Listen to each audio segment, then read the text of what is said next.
The only negative thing is him having a bad game. That's all I want to. That's it. And it's That's it. I can live with that because he always has great games. But I don't like people get too involved in celebrities' lives. I would never understand.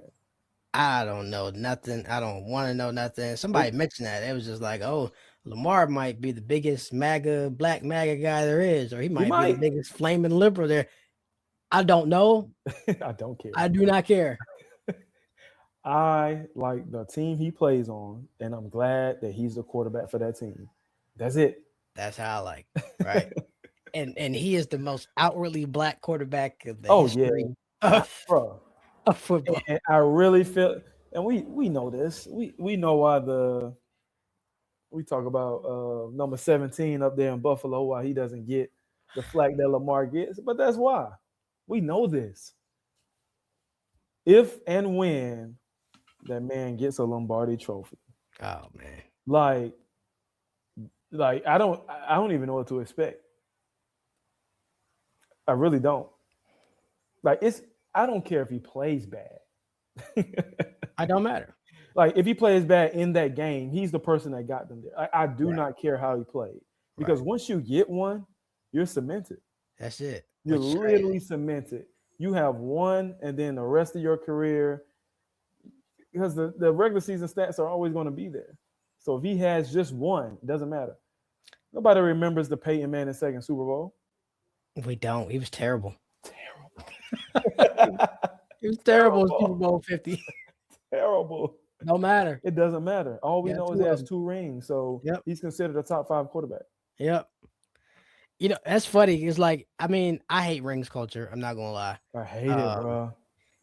and actually, I saw a tweet earlier this week that epitomized how much I hate rings culture, because it was some guy arguing that Matt Ryan was a better quarterback than Eli Then Manning, which he was, and I actually won't argue with anybody. That's yes, objectively true.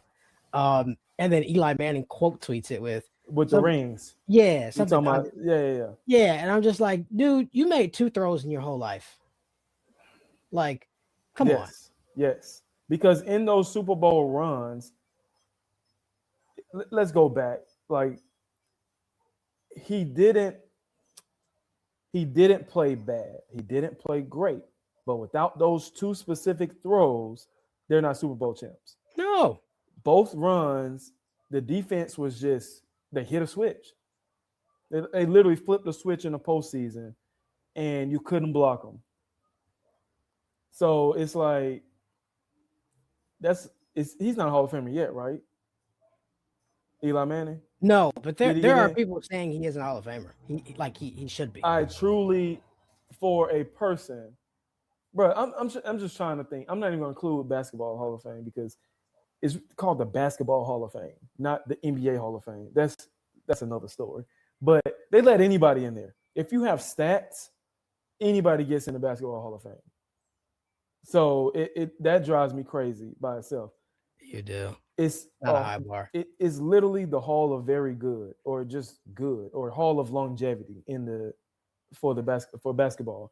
But like for the NFL, if you just look at, bro, Eli Manning was a career 500 starter, Crazy. and I think he's a 1-for-1 as far as touchdown interception ratio.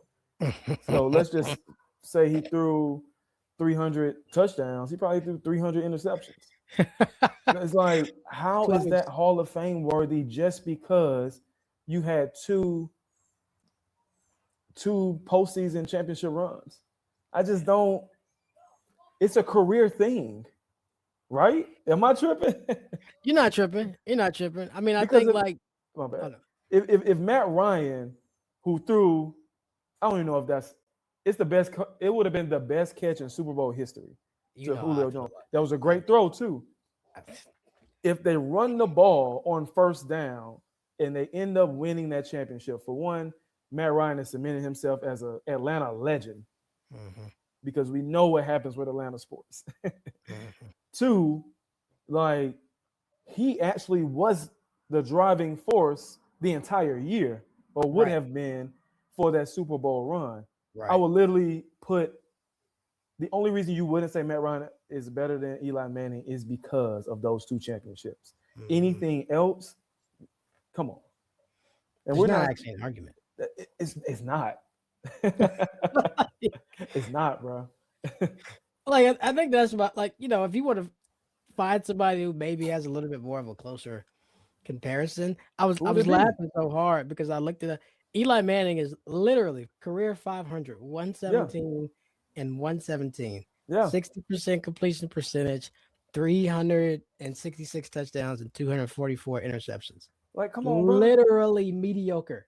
He's the definition of mediocre. He was the number Literally. one pick. Like Number one pick. and bullied his way to that franchise, by the way, because of his privilege.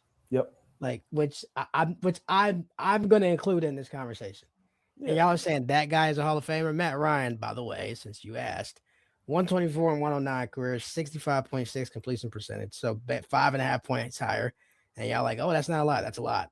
381 touchdowns, 183 interceptions. Yeah. Come on, man. Come, bro, what are we talking about? Come on. I think he led the league in interceptions like 2 or 3 times. Come Not on. Matt Ryan, but Eli Manning. And this is important. MVP. Yes. Which Because everybody loves to forget. yes, once you get an MVP season, you kind of like, all right, we're putting you in that Hall of Fame class. Now we got to see your career. Okay. Literally, if they run the ball or if they don't get a 10-yard sack on that final drive, they win the Super Bowl. Literally. Man, Freeman picks up a block. Even if that ball isn't completed, they run the clock. run the clock. But, Run the Super Bowl. but it's yeah, man. To me, that's why I hate ring culture because it overshadows literally everything. Not everything, but it overshadows clear flaws that a player has or had, and it's just not. Nah. I think as a general rule of thumb, we're gonna get in the draft winners here soon. I think as a general rule of thumb, if you never make an All Pro team, you Yes. you should not be You allowed. should not be in a Hall of Fame. If you never make one, I'm saying just one All Pro team. No. Yep. Eli Manning never made an All Pro team. All Pro is the top 2 at every position. And if you're saying you're a Pro Football Hall of Famer, Yes, and you were never just once. one of the like at the best at your position once in your career. Come on, bro. Come on. I just don't. Yeah. Nah. I'm not doing it. Eli Manning is not a Hall of Famer. And Matt Ryan is, and I will fight anybody who thinks otherwise. Anyway, on to draft winners. We did our draft surprises. We actually did this earlier, but had a little mix up in the audio. So we are here to walk through it again. We did our draft. I guess surprises. I don't like saying losers. As you all will know when you listen to that, because like half these guys aren't going to pan out. We just don't know which half yet. We base all of this on where you were as a prospect and where you got drafted at, the value and team. Like we don't know who's going to pan out. That's it. That's it. Anybody acting like they know is lying. No. Ask Mel Kiper and Jimmy Clausen what he said about him. Yo, he was supposed to be the generational. Jimmy Clausen was supposed to be the next coming of John Elway. Yep. Hey, you tapped it to the bank there. All right, we went through these before, but I'm gonna round off a couple and then we'll go back and forth. Okay. If that's cool. My personal draft winners. See, I don't know. Like I tried to not do the thing where we go through and we see who had the most first round picks. Mm-hmm. Okay, and so therefore, like they're the biggest draft winner. However, some of that is kind of a little bit of a correlation, if that makes sense. And if I had to sort of like rank them, I think from a sort of situational standpoint, where the roster is, where they were last year, what they're looking at, what they're staring down in terms of roster building and quarterback play and all that other stuff. I'm in the minority here because I saw a lot of, sort of publications, other podcasts, whatever, say opposite, which is totally cool. I loved Houston's draft class. Absolutely loved it. I know Mel Kiper, for example, gave them a C+. I do not care, and I don't see it. Now, they still have some issues along the offensive line, that they need to address. But one of my most underrated, desired stars who I wanted to see actually in a Ravens uniform, Keelan Rutledge, guard out of Georgia Tech. I think as long as Brent Key is there, they're going to start being an offensive line factory. Just his ability to coach that position, he obviously played it. The way that those linemen played, the sheer force and strength and aggressiveness, they're going to be much better along the offensive line. So that's a big sort of powerful, nasty guard. They're able to come in, plug and play immediately to sort of help them continue to move the chains and run the clock. Now, I think even more so there, right? Because we saw them. I mean, honestly, they should have played in the Super Bowl, right? Like if they beat New England, which they should have, and I will contend. And the further I get away from this, you try not to say certain things in the moment because you're like, oh, Yeah. am I being a prisoner of the moment? It's May. That's still the worst postseason quarterbacking performance I've ever seen. Ever. You know, in If he's January. if he's mediocre during that postseason run, they're Super Bowl champs. If he's mediocre, that means if he's 10 for 20, 2 touchdowns, 2 interceptions during that game against the Patriots, they win that game. Yes. And going away. Yeah, literally. So, at least with Rutledge, they, I thought that was a good pick for them, especially in the run game and, with the defense that they have. They're going to be terrors defensively for a while here. It's just going to be, I'm gonna love it. I'm gonna love watching it. Yeah, man. Just that's primetime TV. But then I thought they did really well following that up with Caden McDonald, who, it's going to be a weird thing to say, and a lot of people will sort of frown against it. I wouldn't be surprised if McDonald ends up, aside from Caleb Downs, who we'll talk about here in a moment, I don't know, being the guy who has maybe the longest, most impactful pro career. I know Arvo Reese is highly rated, and he's a powerful strength, speed, edge rusher. But I think McDonald just plays with the nastiness, especially on that interior, that they're going to be able to use. And so you add a guy like that with Danielle Hunter and Will Anderson Jr. Man, I don't want to play. I don't want to play like Houston. Houston scares me, if that makes sense. Yeah. Like from an offense, like every week, I'm scared. Yeah. I'm nervous, man, because it's coming from all angles. Literally every level, they have a stud. Yeah. You just don't see it. You're gonna have to put your lunch pail and your chin strap on. So I like that. And then even in the back end, Lewis Bond, wide receiver at Boston College, and then Aiden Fisher, linebacker at Indiana, who I was kind of surprised took that long to go. Obviously has some speed and sort of coverage things that maybe NFL teams were a little bit shy on. But I said this before, I think Indiana, as long as Siggs is there, then they're gonna start being a program that consistently turns out solid day one ready Solid NFL pros, talent. yes. I'm not saying these guys are going to come in and have gold jackets, but I think you're going to start to see Indiana be like a program that pro teams look at and say, all right, we're going to get a guy who we can come in and play from day one and will be able to read coverages and read snaps and read his keys and so on and so forth. So I think it's going to be a steal down there in round 7 for Houston. I like what they did. I don't know if they're going to be able to be Super Bowl contenders. That might have been their year, especially with all the QBs coming, but I like what they did. D'Amico, do your thing, brother. Yeah, because it's like, all those quarterbacks, like, the Bengals didn't make it, the Ravens didn't make it, the Chiefs didn't make the playoffs. And he's just not going to have that. So they didn't take advantage of their time. Now, can they get there? Maybe, but it's a lot tougher when the field is healthy. Yeah. So they should have taken advantage. And as much as we like this defense, we just don't know if they can replicate it. Now, being that good, that dominant, how they were in the postseason, that's hard to replicate, bro. These coaches, they don't go home to their families. They spend all night watching film. It's going to get figured out. Yeah. It just always happens. Yeah. Another team might pop up in 2 or 3 years, and it's going to look just like the Houston Texans, and they're going to get figured out. We see with the Legion of Boom, like we just see these defenses have these great runs, and then something happens. Even if they have their core players, it's just the way the NFL goes. So we'll see if they're able to. I like their draft picks, but we'll see if they're able to like replicate, duplicate what they did the last postseason. My favorite team, well, my favorite draft according to where they are, who they drafted, and just the immediate impact.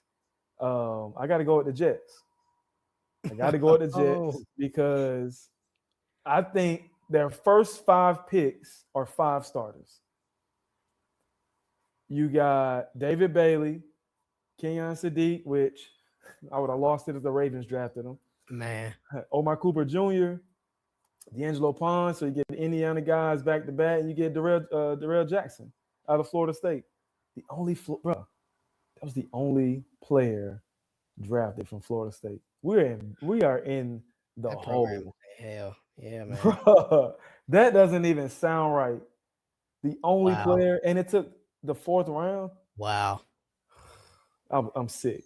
Like I don't watch like what we'll talk about that. I'm so distant from the program right now, bro. And can't even afford to fire Zach. Like, will my little $20 help them? I Dang. wish. But yeah, man, I think they went 5 for 5. You literally got the edge rusher, who you obviously you need. Keon Sadiq, quarterback's best friend, is a tight end across the middle, but he's not just your typical tight end. He can split out wide. He's hopefully he's not a Kyle Pitts. And that can be one of those. Was Kyle Pitts a victim of the scheme? The quarterback change, or is it just Kyle Pitts? We just don't know. So hopefully they actually use him and create mismatches. Don't just split him out wide, because come on, if I'm a corner, Right. I'm used to covering receivers, so Right. it's not really a matchup problem unless you're talking about a fade ball, which that's not even his game. I'm putting him against linebackers, against safeties, and like I'm using him in a way that is going to just create mismatches. So I think if they do that, they'll be able to. He'll be able to do well in his first year. Again, Omar Cooper Jr. Now at 30, I really like the pick.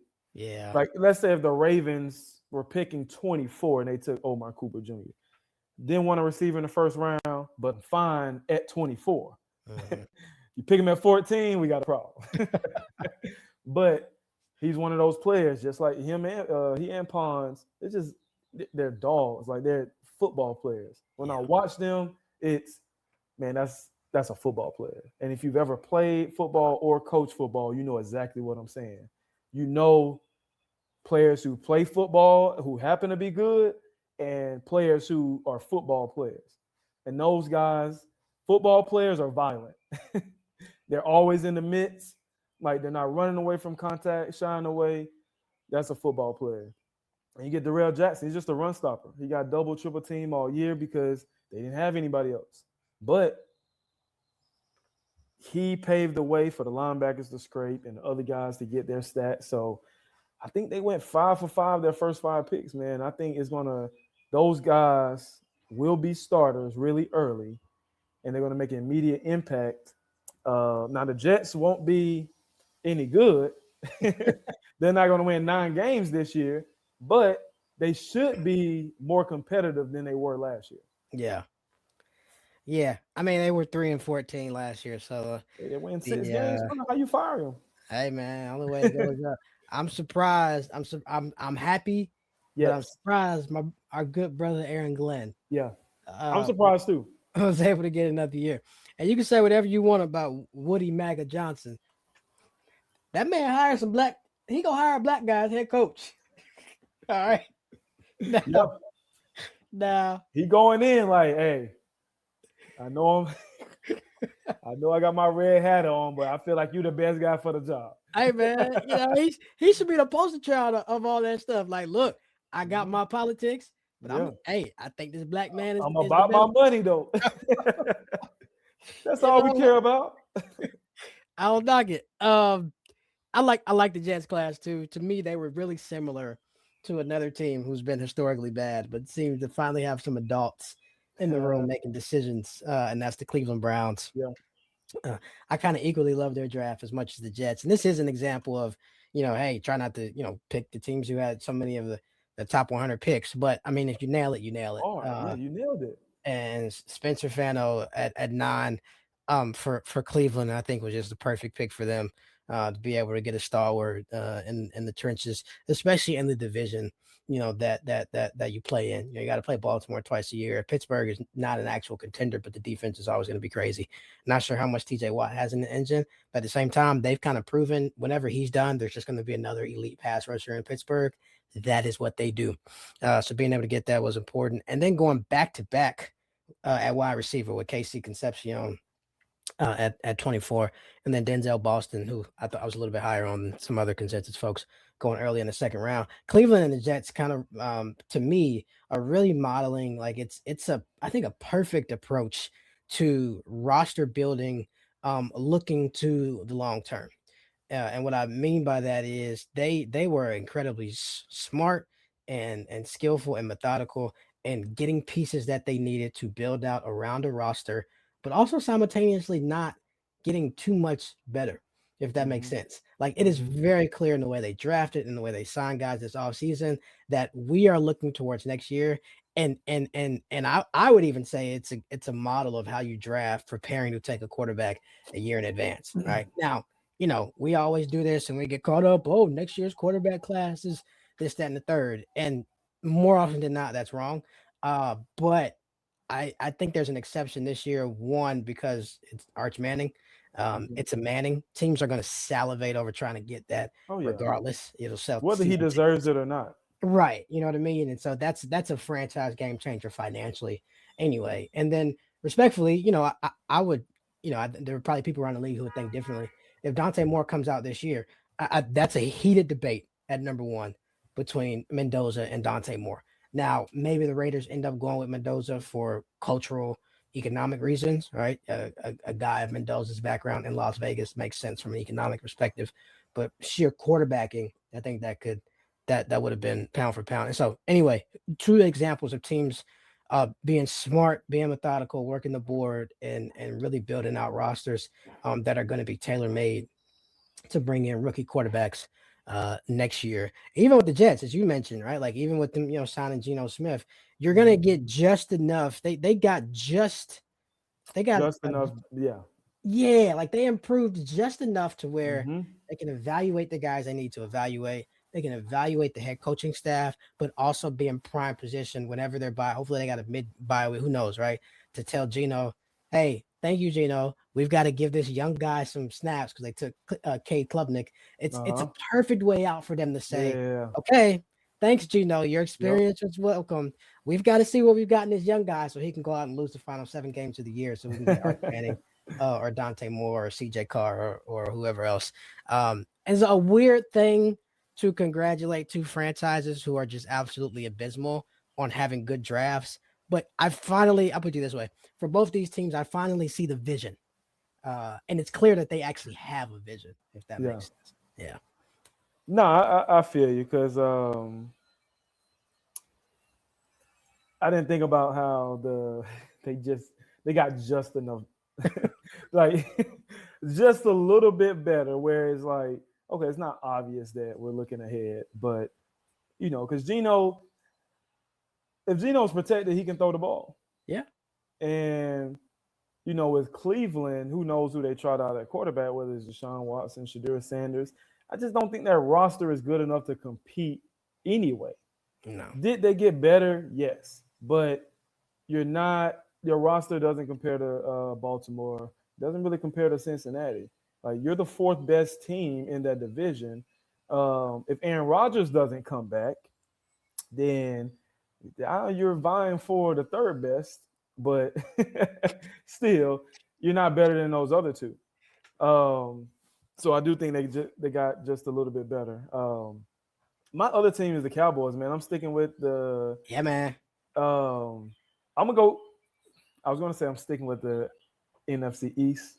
I gave away my other one, Philadelphia, but I think the Cowboys, man. Like we love to hate on them, just because it's fun. I have no skin in the game. Like I don't truly hate the Cowboys, but it's just fun to talk about them. But I think they nailed it. They got a steal at 11 with Caleb Downs. I thought he would go at least top 10, possibly like top 7. I thought he would go, Yeah. but I think I'm had him at 5 in my mock draft, but they got him at 11. So clear day one starter. Went with their second round, their second first round pick, got Malachi Lawrence.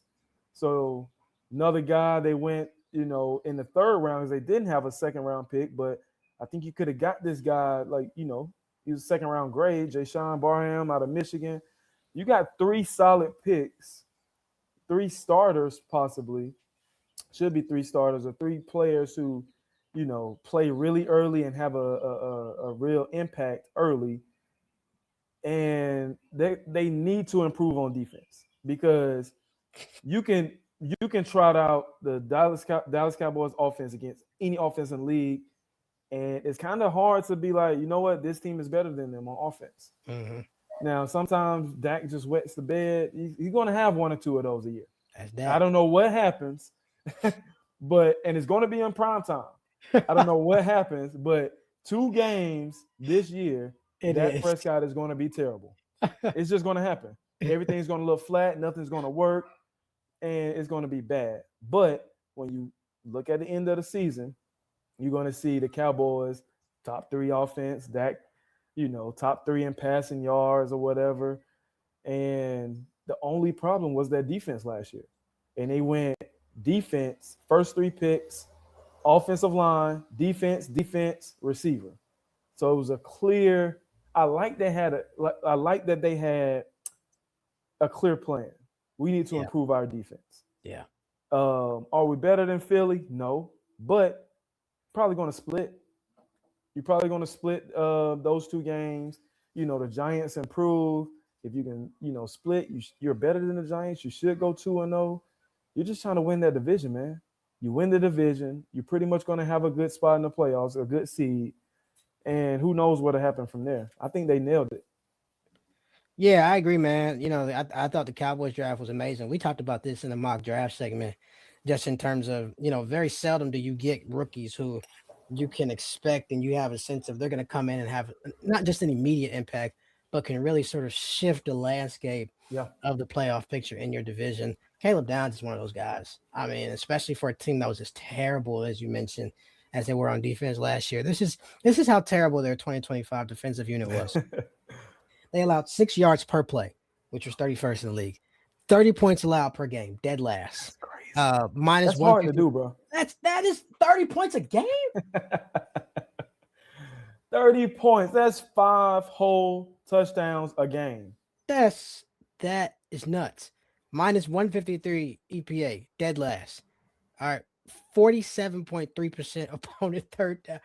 Half the time they're converting.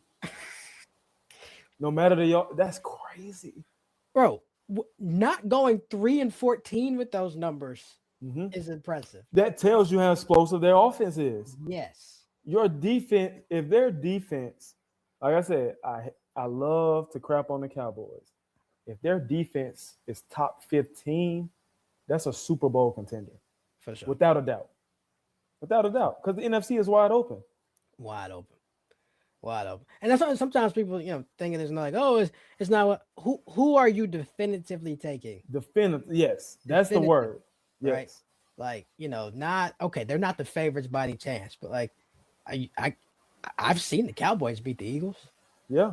Yeah. Right? You telling me that if Matt Stafford and the Rams come into Jerry's world on a Sunday in January, that the Rams are more than the 3.5 point favorite. Now, Dakota may very well wet the bed. Please don't get me wrong.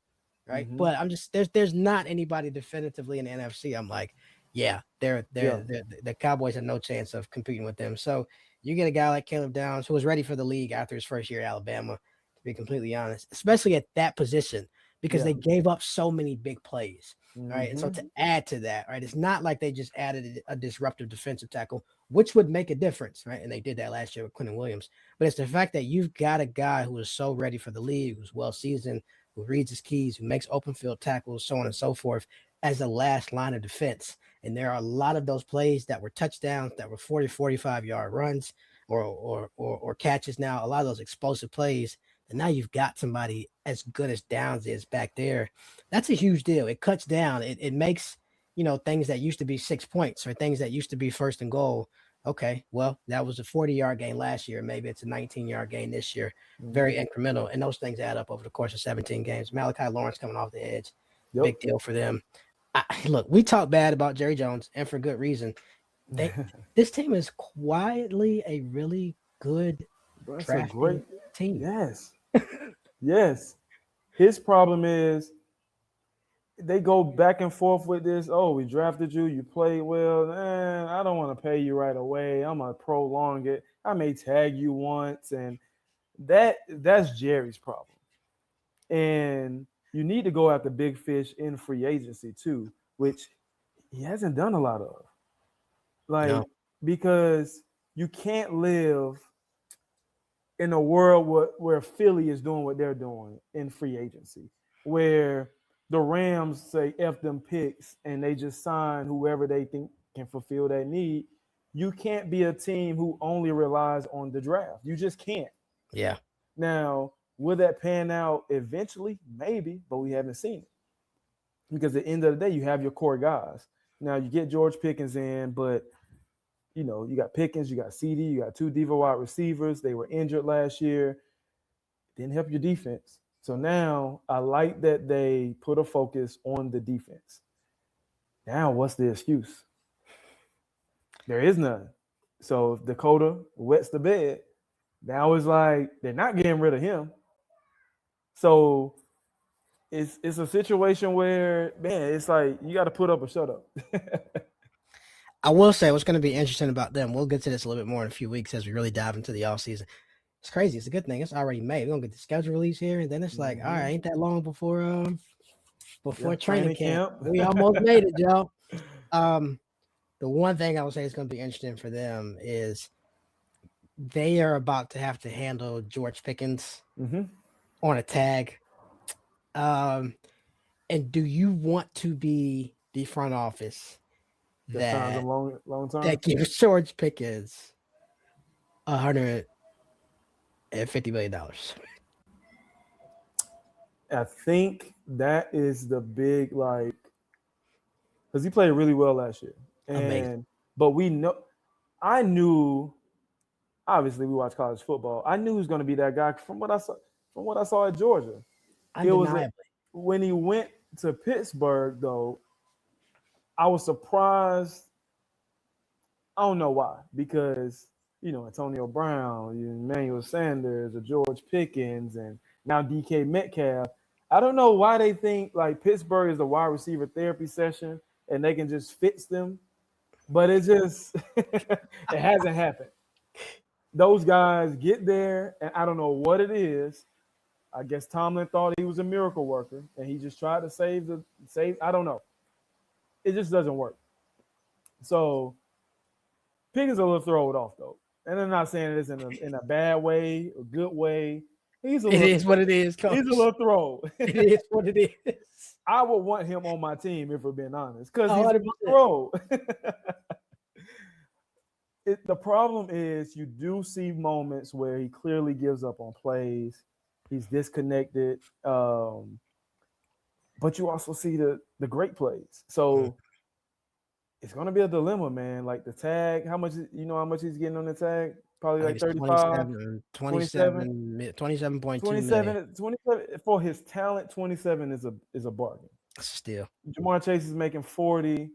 Some other guys are Justin Jefferson. Like those guys are making high end money, but 27 is a bargain. Now, do you want to do 30 for 4, whereas 120 total? I don't know. If I got him at 30, I don't know. I might do that. He's not going to want just 30 though. He's not. He's not, because Jamar Chase reset the market when he got his deal. I think he's right at 40. You're going to see Pickens' agent want at least 41. That's what's going to happen. That's what's going to happen. And do you want to be the team to do that? Because now you're going to CD him. You're going to be in the same situation as the Bengals are. You're not going to be able to pay the defensive guys that you need. That's the thing. That's the thing. That's gonna be interesting with them. But hey, this year, I mean, look, Ball out. I'm not gonna sit here and say that I don't see the Cowboys coming into the season as a potential contender to come out of the Yeah. NFC. I would not put them near the top, but I would favor them. The team I would put near the top is one of their division rivals, and that's in Philadelphia. Yeah. I thought they had a good draft. You, along with many other draft prognosticators, absolutely loved it. Um, what did you find most appealing about the magic of Howie Roseman? I love that guy too. He gets deals done, bro.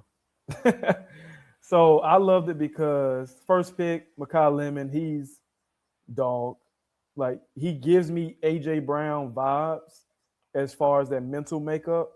Obviously, he's not, the stature is different, but you're not going to have the back shoulder game like with Hertz and AJ had, but you're going to still be able to win on slants, and that's pretty much all they like to run apparently. But Mhm. he's going to win in short yardage situations because quick his quickness off the ball, his toughness. You can get him on end rounds. You can throw a hitch. He can break a few tackles.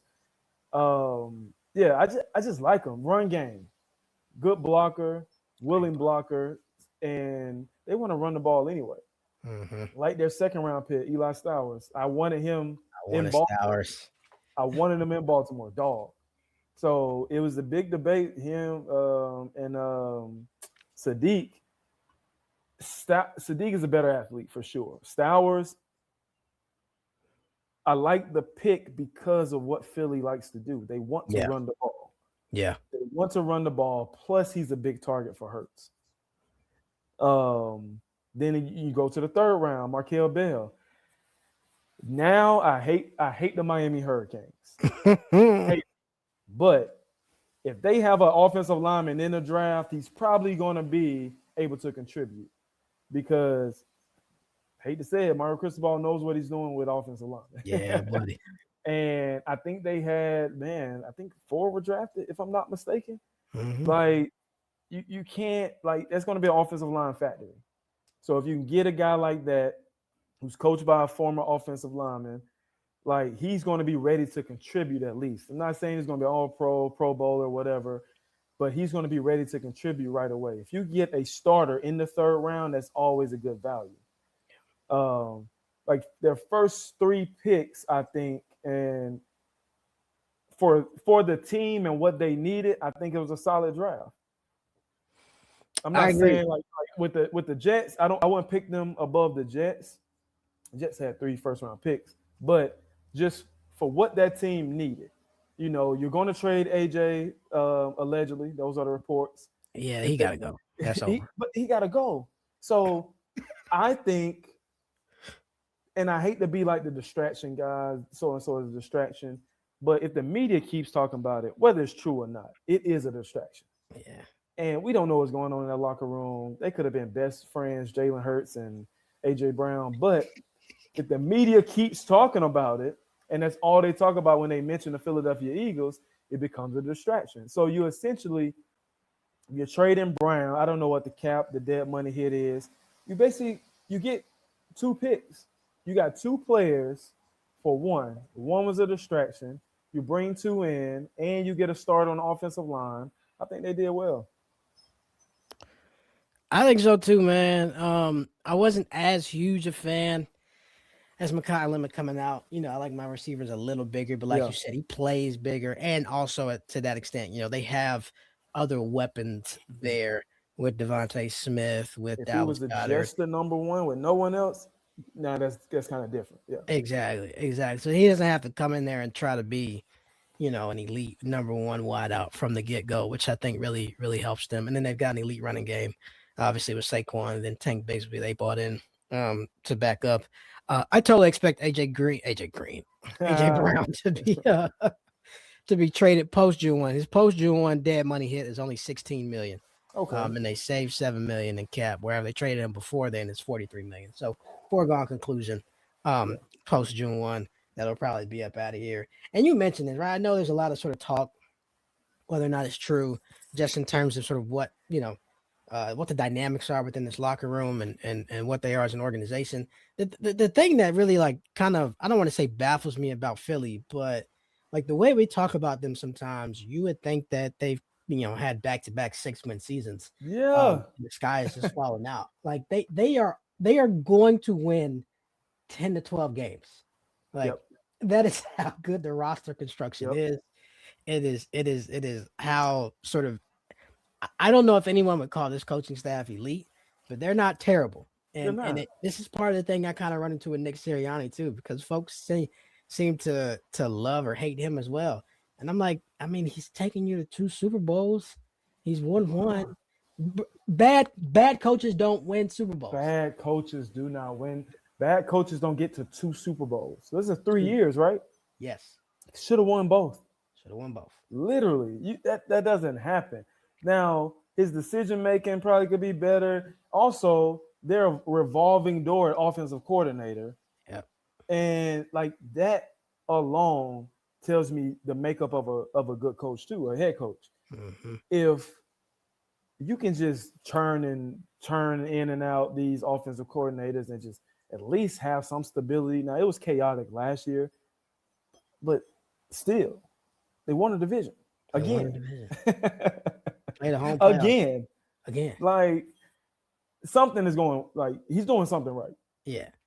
They doing like now. Look, they had no business losing to San Francisco, but like something is going right. Clearly, something going on in that locker room. Look, I know a lot of Eagles fans. Y'all are dope, great. I don't have no beef with Eagles fans, at least the ones that I know. I'm just gonna say, I see a lot of tweets. I see a lot of people talking about, oh, we don't want Jalen Hurts or Hurts is this and he has his deficiencies and all that other stuff. Look, man, I'm gonna tell y'all real quick, give you a real life lesson here. All right, you got somebody at the crib, you got a homegirl. She look good. She take care of you. You say you need 10 things. You sit down and you make a list of 10 things you need in your partner.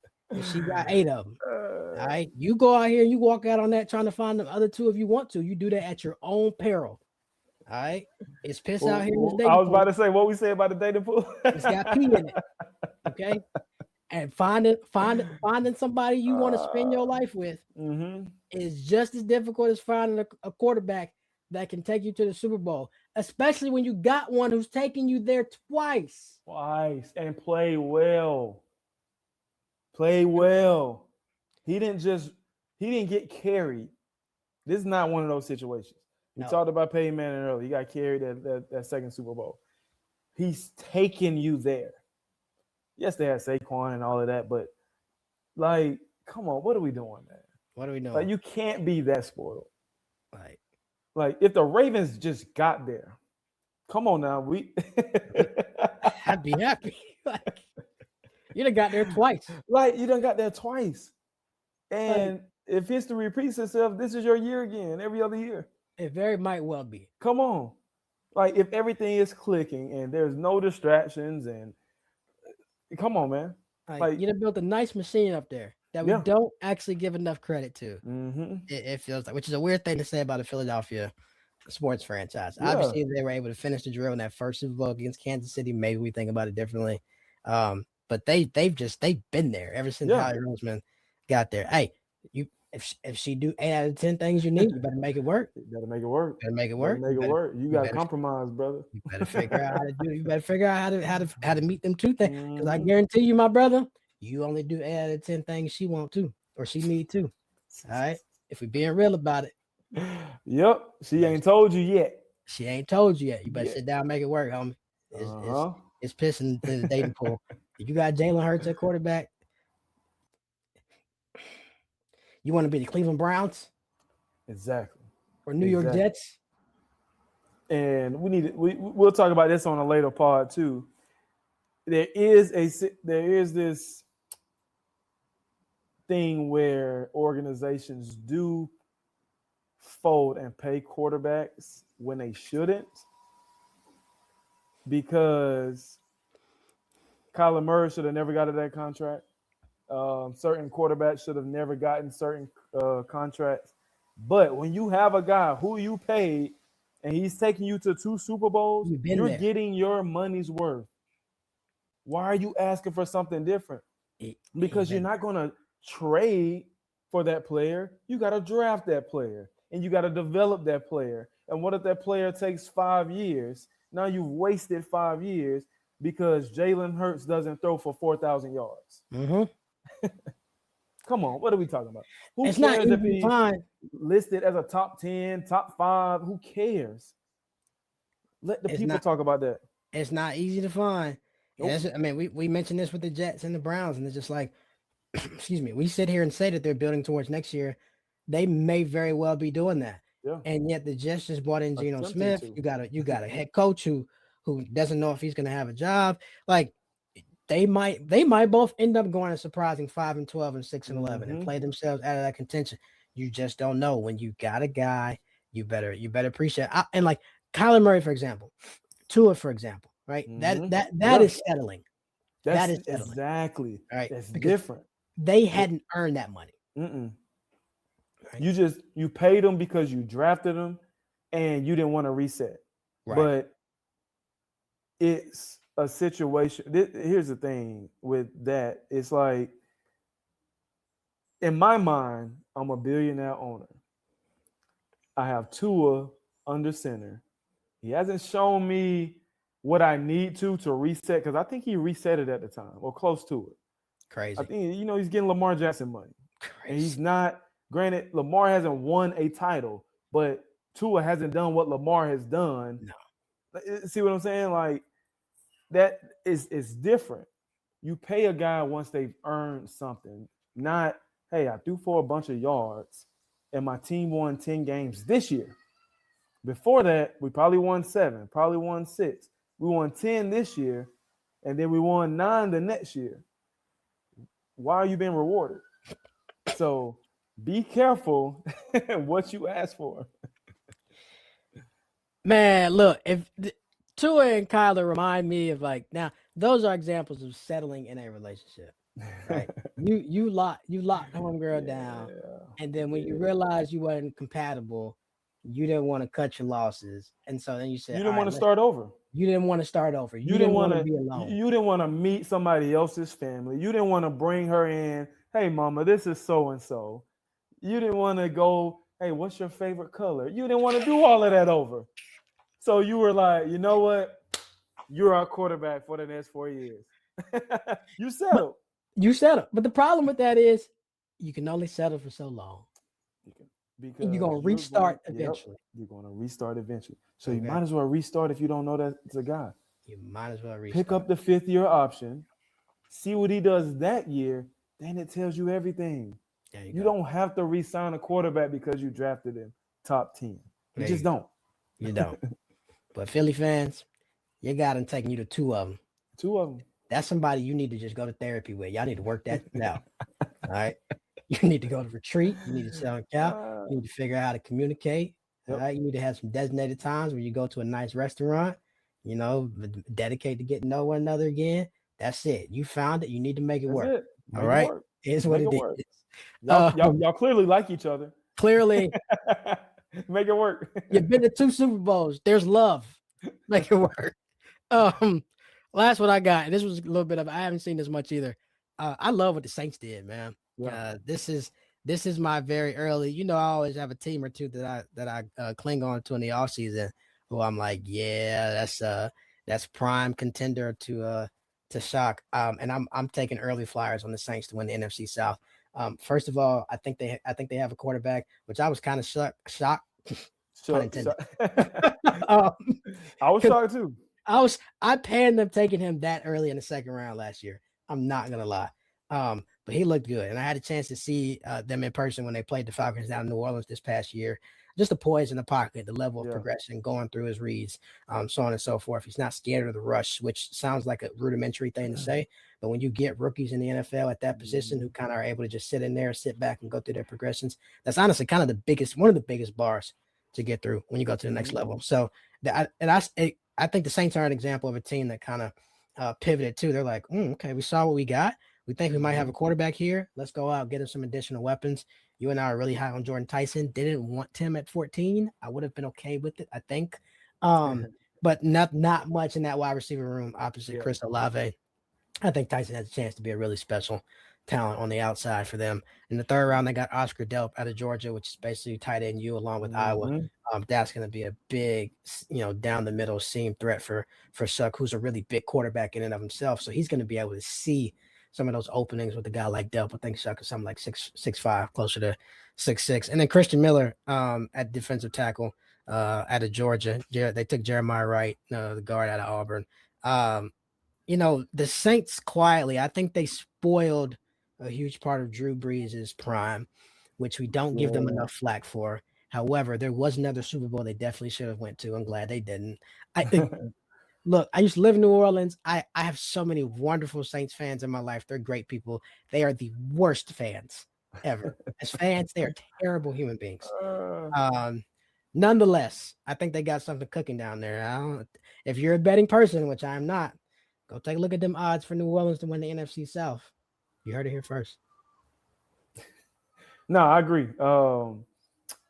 Man, when I'm looking at it, I'm looking at the team, who these players get drafted to, what was the need, and what type of impact the players they drafted are going to have this year. I think Jordan Tyson, day one starter. Christian Miller. Now, if you don't look at the stats when you get any defensive player from Georgia.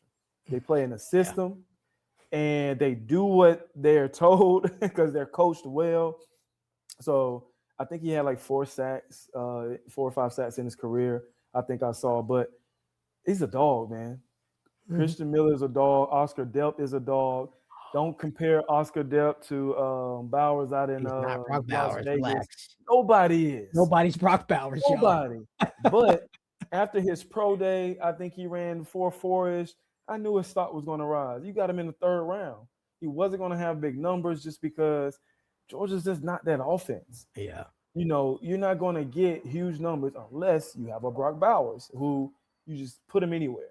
So I think it was great value in the third round. So I think they definitely got 3 starters. Jeremiah Wright from Auburn, I think, can contribute early as well. I think they had a solid draft. Now, if you're comparing to the other NFC South, I definitely think they won. Quarterback of the future, like you stated. I think, man, you might be on to something. I haven't I haven't put too much thought into the NFC South odds, but you might be on to something. I mean, I gotta go. I want to go back and watch some of this film a little bit, but Yeah, I'm like, I think they got a quarterback. And yeah. once you find that, like, look, I don't think he's, to be clear, We're Josh talking about a Lamar, starter. Patrick, We're right? literally talking about a capable starting quarterback, and that's hard. It's hard to find. That's hard to find. It's hard to It, find. it is because if you're telling me the guy's going to come in and be, let's say, a top 15 quarterback, let's say top 20. You're a top 20 quarterback as long as you got some playmakers around you, solid defense, win your division. Yep. At the end of You the got a day, chance. every team is trying to win their division to That's have a it. shot. And the NFC South is a weak division. You got a chance. Got a chance. Anybody else from giraffe or Well, I think we at least have to go Ravens. At least talk about them. I think we could have gone with them with one of our 3 favorites because I think definitely one of the both winners. of us um, we love the draft. Um, it's kind of a full circle thing where initially you get Max Crosby for 2 first-round picks. I know you were kind of skeptical, and then I was like, you know what? You're not going to find a player at 14 and hopefully at 32 next year Right. that's better than Max Crosby. Yeah. And if you get Max Crosby for 4 more years at this level, shoot, let's just say 3. Like you gotta do those 2 first-round picks were worth it. But obviously, we know what happened with the trade. You stick to 14, you get hopefully Pro Bowl All Pro guard at pick 14. Clearly the best guard in the draft. I want to ask you. Let's just say take position out of it. Where would you rank him as far as the offensive lineman who got drafted in the first round? Oh, I Like, mean, I think pound for pound, he's the best lineman. So getting that getting that guy at 14 is a great bargain. Great bargain. Because I know we talk about Spencer Fano, and I always butcher my guy in Miami's name. Francis Manoa. Manoa. So we talk about them as being the best tackles for sure. But we just blending all of them together. If you're telling me you got the best offensive lineman in the draft at pick 14, you had an awesome first round. So you get him at 14, and he's a position of need. Right. Not just that's just not the best player available. You need an offensive guard. You get the I talked about George Pickens, where he's kind of throw. Zion Young is throw in a good way. I love it. Trust me when I say that I'm not. This is not bad. I need some throw players, especially at defensive line. I need that on my team. So you get him in the second. First round. Some people had him as first round grade. You get him at second. I hand it over to you. These next two, you went receiver back to back. Initially, what was your thoughts, and what do you think about it now that it's been a week or so? Yeah, not gonna lie. I love the collection of picks of going back to back with big wideouts with big catch radius and just opportunities to do some more innovative things on third and short, but particularly in the red zone. I wasn't the biggest fan of Jacoby Lane coming out of USC. I'm not gonna lie.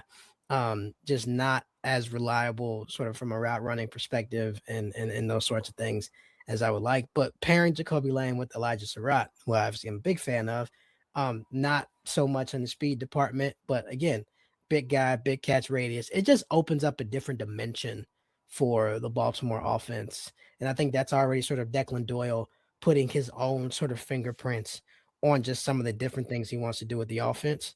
And so I think that's a really huge sort of thing, and that's good to look forward to too. But I mean, you mentioned this right in terms of Ione, and being the best offensive lineman. Um, hey man, if I'll put you this way, if Ione is a tackle, I think he goes as high as 3 to Arizona, right? Just from a position of need standpoint. And so him being kind of the best offensive lineman pound for pound, but also being a guard, the tackle still sort of weighted a little bit higher there. So I think that turned out really well. Also, biggest thing, one of my other guys underrated. Love that we were able to get him in the 5th round. Chandler Rivers is basically D'Angelo Ponce. He's got Yes. that dog in him. He Yep. is 5'9", 185 pounds of sheer force and steel. And if you a slot wide receiver, if you trying to throw a slant to your wide receiver on 3rd and short against the Ravens this year, good luck. I like that pick just because I'm looking at the secondary as a whole, plus Jesse Minter. Yes. We talked about this before. We saw how he used Derwin James out in LA. Use Kyle Hamilton like that. I know he didn't make the Malachi Starks pick, but because Starks is there, I need Kyle Hamilton to not only be a deep safety. Yes. Like I don't want to say ever, but he should never be your primary deep safety, because he's too good to be relegated to one spot on the defense. He needs to be moving around. Malachi Starks will be much better in year 2. We talked about this too. Book it, all pro. Nate Wiggins, all pro. You're gonna have 2, pending health. Obviously, you're gonna have 2 all pros in the secondary. Yeah, you should. Malachi Starks, step up. We had a lot of young guys in the the linebacker room, but we're gonna have to have a conversation about our guy Roquan, which he got to go after this year. He got to go. Oh, without question after this year. Without question after this year. Probably a year too late. I get it because another guy hasn't. If one of those guys like Buchanan and what's my other guy? The name is leaving me. But if one of those guys would have been, Pro Bowl caliber, I think they get rid of Roquan. But by his sheer value as a leader, knowing what to do, knowing the spots for everybody to be in, you keep him around. He's just lost a step. He done And, lost a huge step. and it is what it is. He can't play in space at all. Yeah. He can't. And it was good when he could. Plus, you had Patrick Queen, that duo. I think maybe Patrick Queen just hid some of the deficiencies. I don't know. Yeah. But all that saying, Badamuke will be back. Hey, we signed Calais Campbell, old 50-year-old Calais Campbell. Hey man, that's a good signing, man. It is, bro. He's 40. He got drafted. They showed a graphic. I can't remember. Either way, in 2010, he was on the All-Decades team.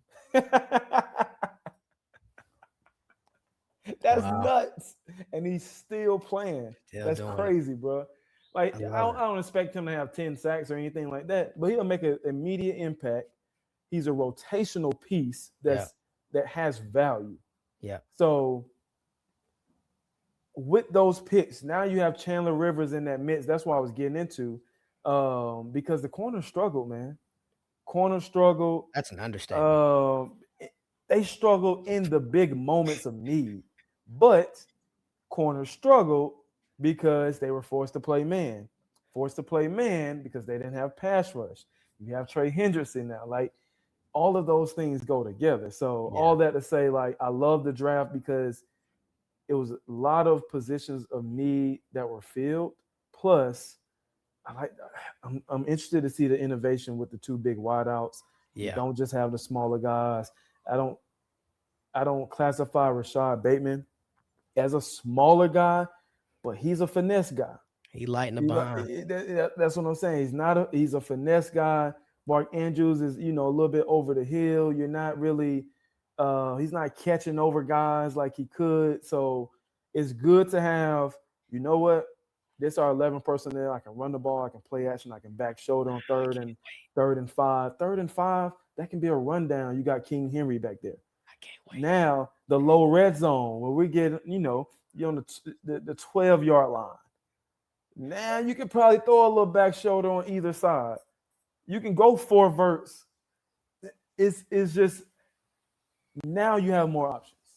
And you can clearly see the shift in the offensive philosophy. I don't know what offense they're going to run, but you can see what they want to do because of who they drafted. And I've been asking for this for years. I thought D-Hop was going to be that guy, but they didn't use him in the red zone. Which is crazy because he made some spectacular catches last year. That's what doesn't make sense. And so I'm hoping that changes, 50-50 balls turn into 80-20, 90-10s. I'm just excited to see the innovation on offense. Yeah, I can't wait, man. That's one thing about big wideouts is that, sure, they probably still need a couple of years to develop from a route tree perspective, from, choice routes, all that other stuff. But hey, you 6'5", 6'6", you can come in on day one and catch this fade. For sure. That's what I'm saying. It's like instant impact kind of stuff. Like, I'll go back to what's my guy, Devin Duvernay, when he was here. Oh yeah. And it was just like, yeah, he wasn't the most polished. He can do a punt return. He can give you, but he clearly did like one thing well. Mm-hmm. And you got those guys are 3rd or 4th rounders. So obviously they're going to give you an impact on special teams. But I'm thinking 3rd down, big body receiver, Elijah Surratt up against a D'Angelo Pons type who's 5'8", jump ball. Can't compete with it. You can't because you can't teach the size. Like, the Ravens haven't had that. And that's the biggest that shows up in January. That's what they haven't had. I can't wait to see. I can't wait. I'm already envisioning it. I can't wait until Sunday Night Football cuts to commercial after the Ravens touchdown and the slow motion of King Henry or Lamar right into the end zone, and Surratt or Jacoby Lane blocking somebody to the ground. Bullying a DB. And my guy Chris Collinsworth is going to be on the call. He's going to catch it. This has been missing from Baltimore, Mike. Look at I can't wait. Here's a I can't guy. wait. I can't wait. Yeah, I can't. man. I can't wait till we see this in the fall. It's gonna happen. It's like it's a refreshing fit. I think this feeling that we have, changing coach, changing philosophy, clear change in offense and defensive philosophy, is how like Jets fans feel Mm. when it's draft time. What we feel right now, I think that's how they feel because Yeah. you know what? Draft time, who are we going to get? Who are we going to get? Who's going to come in our team and contribute? Now it's not we don't expect them to have 10 touchdowns this year, but they bring a different element that the Ravens haven't had. So, yeah, man, I'm excited. I can't wait. I'm pumped. Look like we should be getting schedule release here in like 11 days. Let's do it. I had a good homie tell me, they're talking about going to Mexico City in the fall. And I said, Oh, yeah? I don't make plans in the fall until after the NFL schedule comes out. Yeah, okay. yeah. So I'm committed to a few games. Obviously the Ravens Hey, are but in Atlanta. we're in Atlanta. Yeah, we in that joint. Yeah. Like, bro, I need you to I'm pretty sure I'm gonna know, but I need you to just text me ASAP. Like, Yeah. all right, what seats will we get? Yeah. Like, or if you get it, just get them, and I send you the money. Doesn't even matter. Word. Yeah, we got that one. I'm we hoping, in there. I'm hoping it's a Sunday at 1. Yeah, because I would like to enjoy the city. It's this dope rooftop right across from Mercedes Benz. I don't know if you've been there, but I enjoy going to. I think it's a Hilton. I think it's a Hilton hotel. That would be dope. Hopefully it's at 1. Hopefully it's at 1. Knowing the NFL though, it'll probably be Monday night. So I'm just have to take off on Tuesday. Right. That would just be terrible. But anyway, throw us a bone, and that'd be a dope week 1 actually. Yeah. That would be a dope week 1. Ravens Falcons 1 p.m. Give me that. I'm off work, whatever that day and the next day. Give me that. Hey, but appreciate you, man. This is a nice little draft recap. Next week, man, we're really getting into some more off-season fodder. That's the fun part. That's the fun part. We get to talk. We get to say whatever we want and whatever we think. Yeah, man. And really dive into some of these. I mean, for the most part, like, all right, rosters are set. Who you got is who you got. Pretty much. It's some guys out here. So I think things are finally starting to take shape. And I haven't actually looked at this, but it would be good. I want to take a look at what the odds are for Super Bowl favorites this year. I did see somewhere, I think the Ravens are 3rd, 4th according to FanDuel. And I think I said this before the year even ended. I'm like, look, we can say what we want to say. When the season starts again, Super Bowl odds are still going to be based off the elite quarterbacks in this game. Yeah. I wonder where they're going to have the Chiefs. That's going to be interesting. Because, modern medicine, ACL, he can probably play week 1. Will they want him to is another question. Do they expect him to? Like, those are the things. Somebody like Patrick Mahomes, I'm not playing him week 1. Yeah. Like, I'm not. Because if you truly believe in your organization like that, which they run a great organization, you don't need to play him week 1. For what? For what? You gave him $500 million. Protect your investment. Because if he tears it again, you're not going anywhere. No. 2 years in a row. And that's another year of Chris Jones, which he's on the back half, and you already lost a lot of key vets on that defense, which, being honest, has been carrying you. People get mad, and we're people, get mad about the NFL protecting sort of quarterbacks, but there's a part of me that gets it, right? Like, no, I get it. At the end of the day, this is a product, and that's the face. I can't have a Josh Allen hate watch if Josh Allen is hurt. Yes. Yep. Like, so I need Josh Allen healthy. I need Joe Burrow healthy. You got to take the dogs out. So we're going to be back next week. Like, subscribe, hit follow wherever you listen. All right. If you don't, you know what you are. Big face hater. Big face hater. It's all 20.